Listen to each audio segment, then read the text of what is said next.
Excuse me. Are you the wise wizard of knowledge people have been telling me about? The one with that really generic name? Why, yes, I am indeed. Gotta say, you don't really look like a wizard.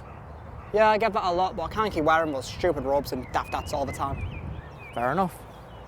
So what, you come all this way just to judge my style of clothing? No, sorry, excuse me. No, listen, what I came here for was I need help and advice with something. Help and advice with what? It's my college project. It's like half my final grade and I haven't a clue what to do about it. What's it based on? Dreams. So let me get this straight. Instead of thinking to yourself personally what your own dreams are, you instead come to me, a being of everlasting knowledge and magic, to tell you what your own life's ambitions are. Yes, that is exactly what I've done. Why? It's called dreams. Can you not really think of any aspirations you have? I'm really indecisive, especially when it comes to life choices. Well, how about you choose which one of these you would like me to dismiss you with? I'm not sure. The middle finger's quick and straight to the point, but I like the V shape the other one makes. Fuck off! No, please, it's a really broad topic and I can't think of anything. I'm begging you. Please give me an idea at least.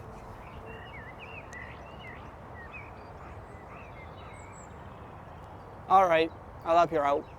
But you gotta do something for me first. Of course, anything. Here you go. Take this. Go home, activate on your PC, and then come back to me. What is it? It's a product key for a game on Steam. Go home, review the game, and when you come back to me, I'll have your college project. Wait, how do you know I have Steam and or a PC? You're kidding? Just look at yourself. You don't have any Scream Social Butterfly. Alright, I'll give you that one. So that's it. Review the game, then I'll have my project. Sounds easy enough. Well, I will warn you. That game isn't for the faint of heart, so if you don't want to go along with it anymore, I get why. Really? How bad is it? Let's just say it'll hit you harder than an oncoming bullet train. Well, doesn't matter. I have to do this. It's only a game, it can't be that hard, can it? Right then, I'll see you soon then, okay?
You and me and her, a love story.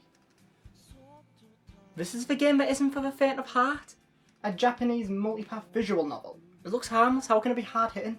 I mean, look at the popular tags people have given the game. Adventure, visual novel, psychological horror. Well, just look at the rest of the tags. Except that one, and that one, and that one. This here. Definitely these two. And lastly this one. Yeah, perfectly fine visual novel. Seriously though, that's gotta be a mistake in the Steam system or something. Or maybe the community are just having a laugh giving it dumb tags. I mean, this is the same platform people have tagged Rayman Raving Rabbits as sexual content, psychological horror, hentai, Cold War, and World War II. Why 2 wars? Was 1 not enough? Did someone at Ubisoft really think, right, let's take the Battle of the Somme, then put that with an episode of Why the Hell Are You Here, Teacher, finally slap some Silent Hill 3 into the mix, and then boom! Rayman Raving Rabbits, bitches! No, not at all. Probably some people were just doing a bit of trolling. Trolled! I mean, the biggest mistake really is at the top. We're funny because those rabbits are so shit. Anyway, I should probably learn a bit more about you and me and her before I actually play it properly. So I'm going to be reading from this Wikita page, and I'm sorry if I mispronounce any of the Japanese names or words from here on out. So it says, Kimi Tokonojo Tokonojo no Koi, also known as Totono, see what I did there, and officially localised to You and Me and Her, a Love Story, is a Japanese visual novel developed by Nitro Plus for Windows. It was released on June 27th of 2013. The original plot is written by Shimako Revio with art by Suji Santa. The game was announced for localization in 2018 and released on the West by Just USA in May 2020, both on Steam and Just's store. A Director's Cut DLC for the Steam version was released in Just's store on May 27th, 2020. A Director's Cut DLC? There's an add-on for this thing? Okay, so I took a trip down to the Just USA store and found this. You and Me and Her a Love Story DLC, Steam. It quotes, "This is the official Director's Cut DLC for the Steam version of You and Me and Her a Love Story. Applying this patch to your Steam version will restore previously cut scenes." Wait. So the Steam version isn't the full version? So you're telling me if you paid full price for this game on Steam for its retail sale of £23.79p, you're not even getting the full game out of it? You instead have to come to this website for a patch for the Steam version, which costs £2.91. So in total, the game costs you £26.70. Not gonna lie, I think that's quite pricey for a game that's roughly 9 years old, even if it has been localised for only 4 of those years. And I think it's really annoying that you have to go to 2 different websites to get the full version on Steam. Not to betray my lord and saviour Gabe Newell, but you're better off just buying this game on Just USA because you save more money overall because the Just version already includes the cut content. Okay, the Wizard did give me the game for free on Steam, so I might as well download the patch.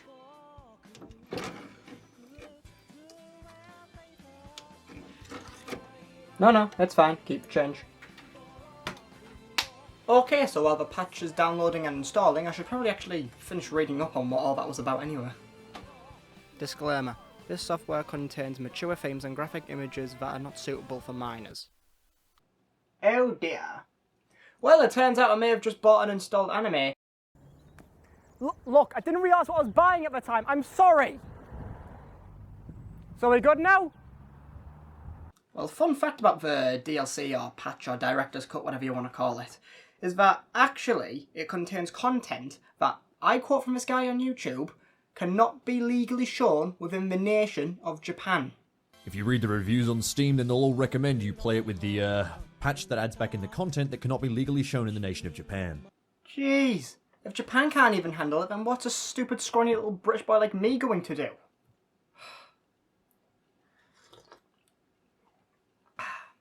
Lovely. Well, I haven't got a choice. I need help with my project and this is the only way I'm going to do it. So, I could just watch a summary of the game on YouTube and give that as my review, but he did tell me this is the one thing I had to do and it's only a visual novel, so I should give this game justice by trying to go in depth in as many places as I can. So, without further ado, let's jump into the world of You and Me and Her, a Love Story.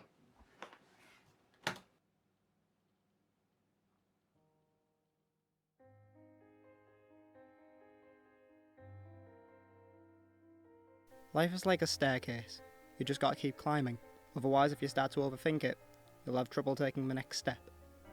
These are the opening lines of the game, letting us, the player, know that this game will include choices, and that you must choose one of them, or you will likely struggle to continue your playthrough. After this it also says, there are no branching paths, no point in regretting the actions you didn't take. Basically showing us that the characters in this game believe that the actions that happen in their world were bound to happen, and that they don't believe that anything else could have happened to change that choice later down the line. Heh, sure, because the same standard of life still applies in a visual novel of all things. But he's right though. The choices you made or make within life can't be changed because that's just how life works. Just like a certain 7-year-old Ryan I still haven't forgiven for getting trapped in the shower on an old school trip. I'm not lying, that really happened. Speaking of which, not long after those lines we get our first choice after turning up on the school roof ready to meet someone, only we don't know who. That choice is about a mysterious cell phone we find lying on the ground. After picking it up, we see that there's an incoming call from God. I just told you I'm sorry! Before we can answer it though, it stops ringing, leaving us to rather A, place a phone call, or B, check the call history.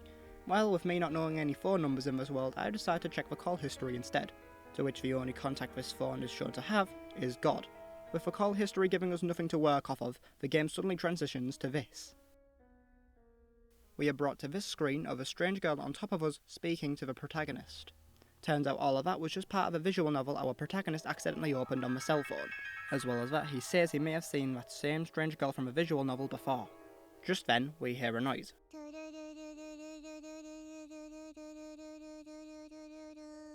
And when we turn around, we see the same girl from a visual novel on top of the roof of a staircase.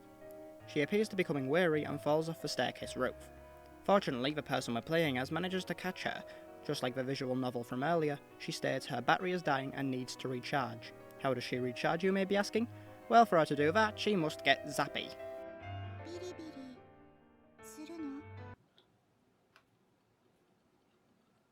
What? This leads to the second choice the game gives us, which is to get zappy or to not get zappy. Yeah, William, eat your heart out. Well, I've come this far, so I might as well go all the way. I decided to get zappy with this complete stranger I say falling off of the roof, which leads to the two characters here feeling really, let's say, attracted to one another. This looks like they're about to kiss until the door of the roof slams open and we hear someone questioning the morality of what they are witnessing. Out of nowhere, another girl appears, holding a metal baseball bat to my skull, but as it turns out, our main character here knows this girl, so I might as well introduce her now. This is Sone Miyuki. Years ago, she was apparently best friends with our protagonist here, but as the years went on, they happened to drift apart. After she became more popular in school and is said to master everything she tries at, with her looks, athletic ability, and talent for acting, she became the school's queen bee. Basically the popular girl trope with a mix of childhood friend trope. Anyway, Miyuki questions the other girl on what she is doing with the protagonist, to which she replies, having sex. Sorry, I think I brought the wrong adapter. Fun fact, in the cut version, the girl actually says kissing, and before that, doesn't actually show the full shot of Miyuki. Yeah, the one I'm showing on screen right now is the same as the cut version, only zoomed in, because the full image is a little more risque, if you catch my drift. However, I'm going to say this now, those will be the only differences I'm covering between the cut and full versions of the game, because truthfully it would take too long to go over every single change between the two versions. Anyhow, Miyuki is appalled by that claim and states that the protagonist is not her plaything, to which he agrees. She also states the protagonist is her boyfriend. I get to have a girlfriend and have sex? This game is the best! The protagonist is confused on what Miyuki just said, making it obvious to anyone playing that her claim is not true. It's that obvious that even the stranger girl knows it's bullshit, and says to Miyuki to kiss him, as that would be easy proof to prove that they are dating. Miyuki doesn't seem opposed to kissing the protagonist at first, even after admitting some true feelings she may have, until the awkward pressure becomes too much for her and she stops.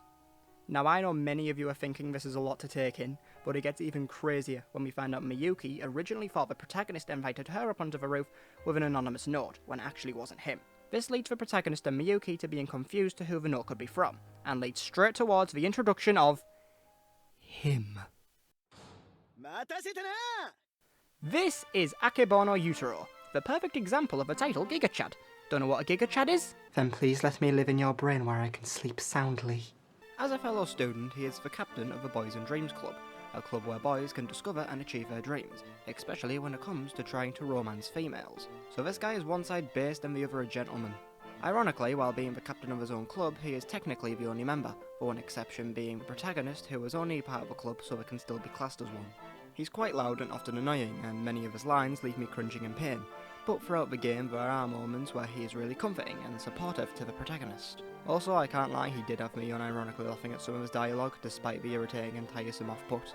I did find him unbearable near the beginning of the game, but as more time passed and more interactions were had with him, I found he was quite charming most of the time, and I somewhat respected his enthusiasm and upbeat attitude. He isn't the worst character I've ever witnessed, just kind of annoying and weird overall, but I came around to him. A majority of his solo scenes in school don't really amount to anything in the major story, at least not until halfway in, so I won't be going over any of his scenes in depth. Once Yutaro arrives at the scene, he starts confessing to Miyuki. However, Miyuki is left too overwhelmed with what happened just earlier, and strides to the staircase door, slamming it behind her.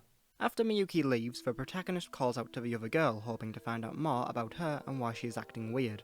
She states, "You have to trigger the event flag," and "You need to raise your affection points, or else you'll fail." This leads to a back and forth between our protagonist telling her this isn't a video game, and the girl saying that this is a video game, and she herself is a romance option. Who would have thought? However, she says that Miyuki is the main heroine that we must romance, and that she has to wait until later. She then suddenly runs off, leaving the protagonist and most likely the player stunned, because for the type of game this is presented to be given the opening trailer, the fact that this character is self-aware is bizarre. Also, within the world of the game where everyone else around her thinks that their lives are normal, she just seems a bit loony to everyone else. Nevertheless, when she runs off, we're left with Yutaro. He appears to know her and states that she's always been an enigma. This leads the protagonist to ask Yutaro if he knows who she is, to which he responds telling us that she is in their class. Now before I question that, with Yutaro over here actually giving us her name, I think it's about time I formally introduce you all to Muko Aoi. She's the class oddball and the one giving players of the game the most comedy to work with, often spouting friendly jokes and outdated memes. As you could tell, she is likely self-aware of what she is, that being a character within a visual novel. But truthfully, we don't know a whole lot yet. Is she self-aware, or is she just really into visual novels and reenacting scenes from the one we found on the cell phone? She's practically the complete opposite to Miyuki in many ways, but I'll give more on that later. Even though she's the character we've seen the most of at this point, there's not much more I can say that doesn't spoil her, as you learn more about her as the game progresses, because you know as little about her as the protagonist does. So while I will get more in depth on the characters as the game advances, I think we should just leave Aoi with the anime airhead trope, with a mix of hikikomori, which is an anime trope name that means socially withdrawn. But hold up a sec, I can hear you saying. What about this protagonist you keep going on about? You haven't talked about him yet. I mean, he's the first person we get introduced to at the beginning of the game, and his name is given the second he speaks. So what gives? Well, I'll tell you, my lumpies and gems, why I'm only getting around to introducing him now. And that is because Sasuke Shinichi is a boring, dense knobhead with as much idiosyncrasy as a pissing twig. Oh, and I don't have to tell you this, he does it himself. Look.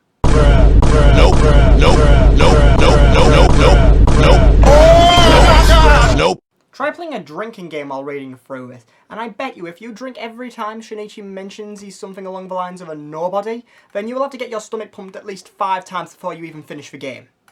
Alright, I'll cut him some slack. He's not the worst protagonist I've seen for a visual novel. I've seen worse. He does end up having some really solid moments with the other characters, mainly Aoi and Miyuki, which is where he is most likeable, and there are a few moments where his lines do feel very relatable to the player. But most of the time all he does is bitch about being a solitary loser with no ambition and how Miyuki is all too high and mighty for him. As well as that, he's the most dense twat I've ever seen in a visual novel. Ever! Now I know it's common for visual novel protagonists to be quite dense, but Shinichi over here takes that word, coats 20 layers of cement around it before sealing it off in a safe underneath a river of tungsten, then letting the tungsten turn hard again. And if you're someone who's asking, isn't it impossible to melt tungsten into a liquid? You'd be correct. That is impossible. Just like it should be impossible for this man to be that incredibly naive. So, yeah, that's Shinichi. Mostly a callow buzzkill, but one who means well. Now that was only the first evening of the game, and that took me a while to get through. So while I would like to show you more of this, I do have to get this game done as soon as possible so that the wizard can help me out with my college project. So from here, I'm just going to summarise what happens in the story and only go in depth on key moments and aspects of the game itself. So, without further ado, let's get reading.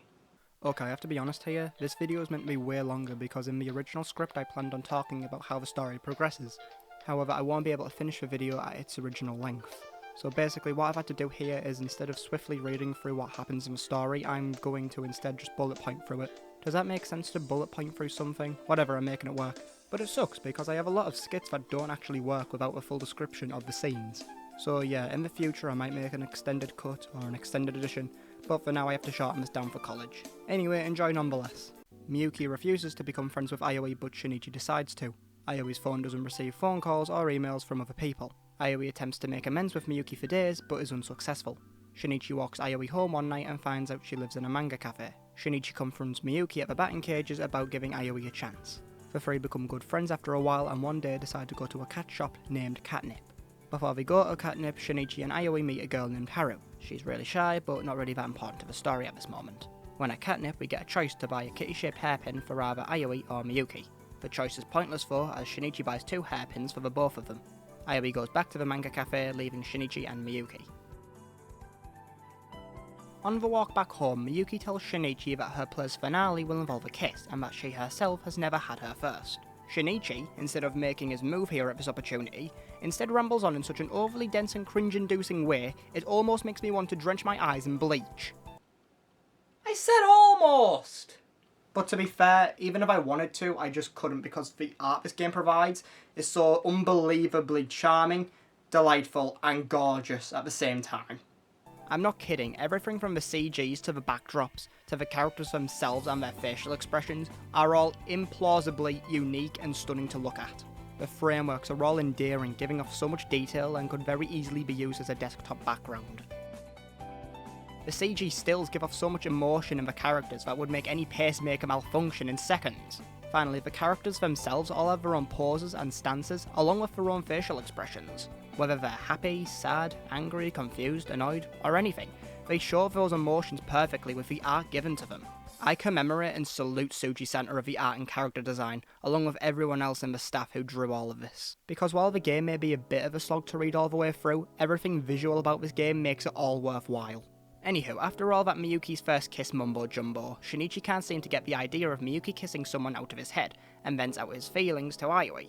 This leads Aoi to very casually call God and recode the game's script with an update patch that causes the sky to turn red with dark clouds, all in order to prevent Shinichi, as Aoi puts it, from getting cooked. Here we get a choice to stop her or let her do it, but I won't lie, if you choose to stop her, the game automatically leads towards a bad ending, so the only way to progress the game is to let her do it. Once the signal goes through, the transmission is received as the game glitches and the opening cinematic plays, indicating an analogy that the game and world have been rebooted.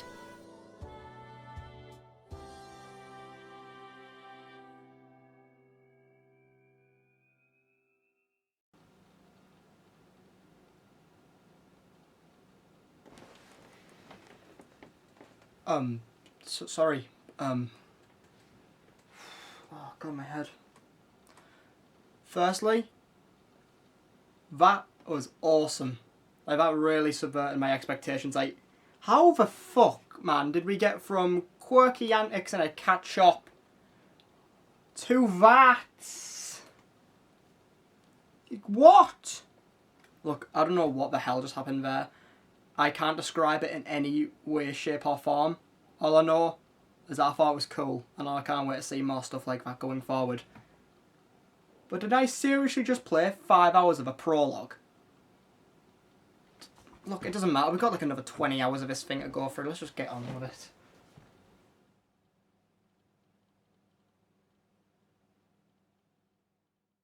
Okay, there is a lot to unpack here, so we're going to speedrun through most of this section. One day after the batting cages, the trio find a small box in the middle of the road, and inside lives a small black kitten.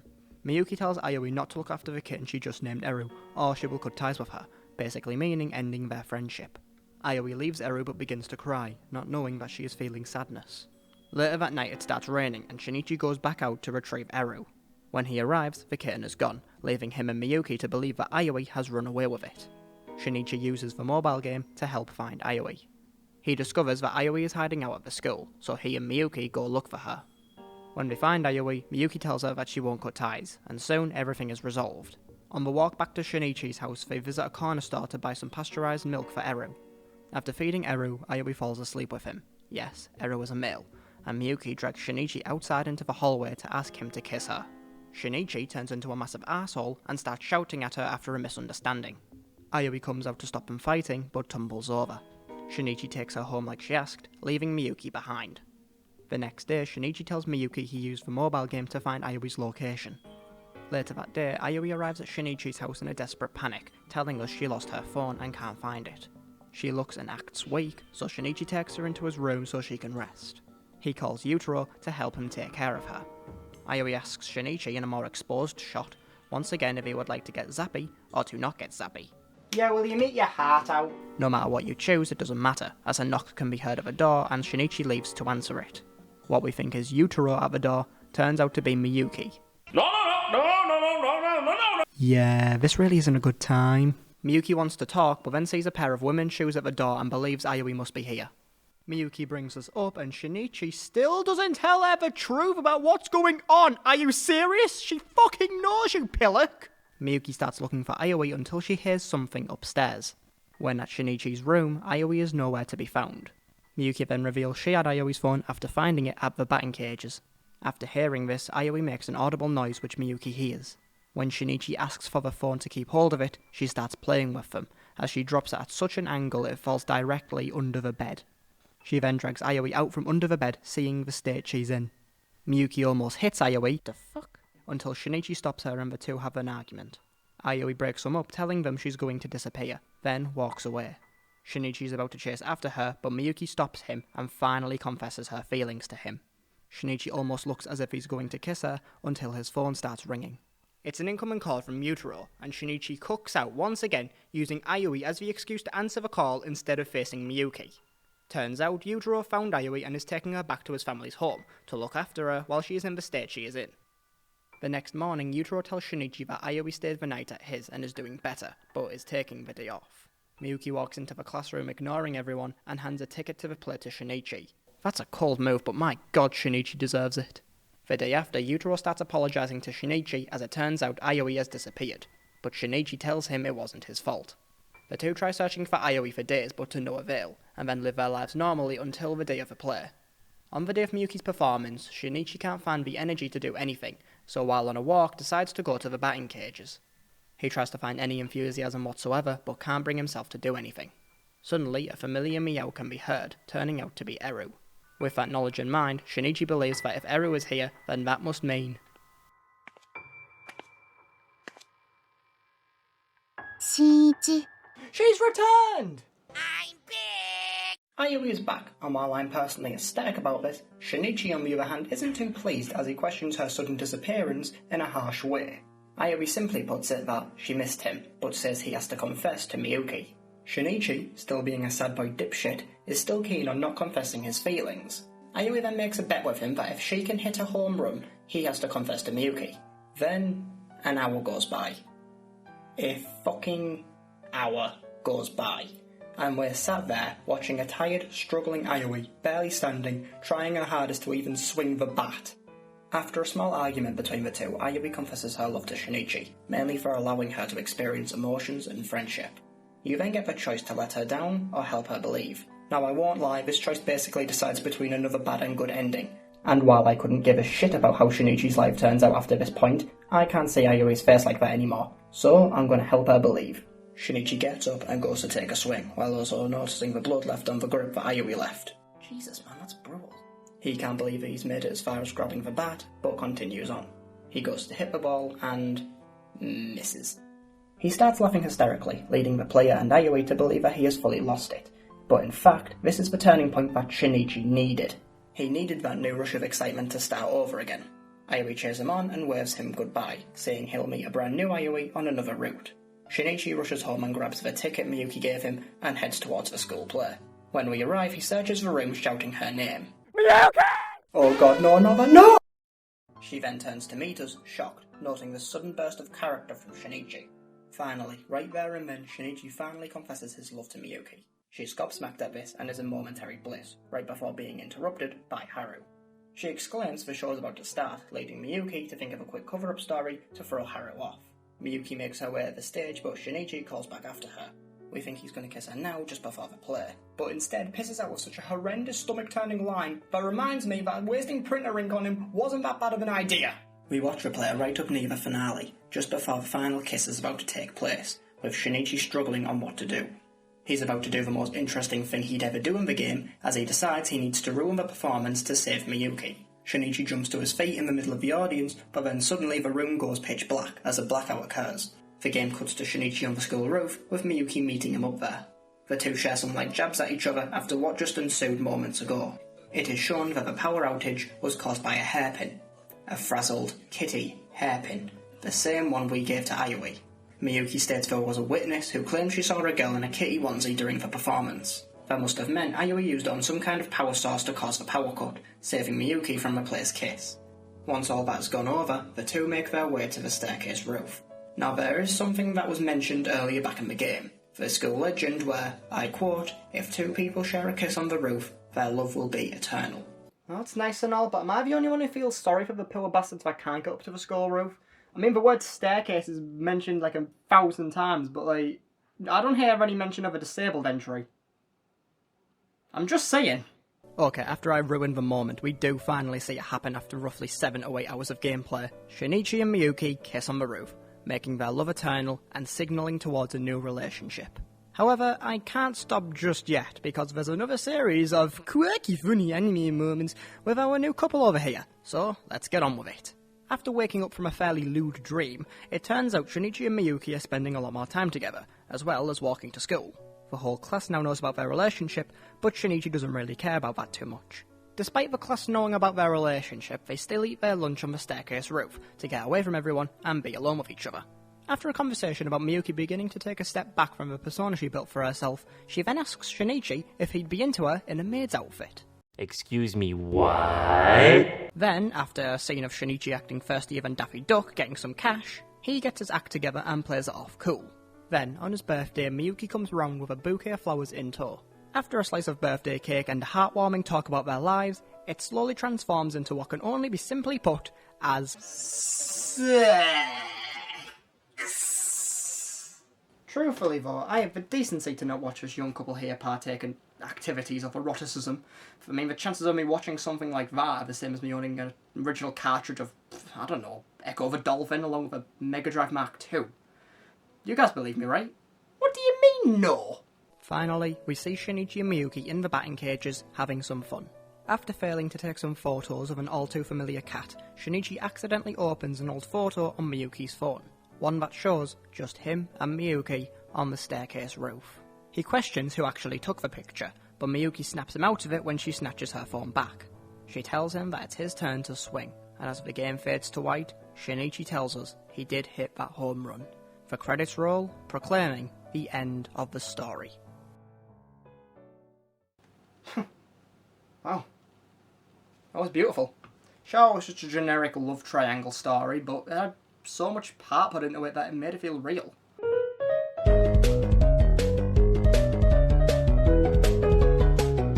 But I'm done. Game's finished, credits have rolled, which means I have to get this game back to Ryan, your time with you and me and her love story has not ceased just yet. the wise wizard of knowledge. Are you communicating with me telepathically? Yes. Really? No, you're just fucking schizophrenic. Oh, Anyway, listen to me. I think that's the last thing you do when you're hearing voices in your head. Shut up! You haven't finished the game just yet. You must venture back and make haste with Iowa's route. Iowa's route? That's a thing? I just thought that was a stand-in to push Shinichi and Miyuki closer together. Aye, it's possible alright. Now you must travel back and trek through it. By the way, you'll know when the game finishes properly. Until next time, good luck. Well, there's no time like the present.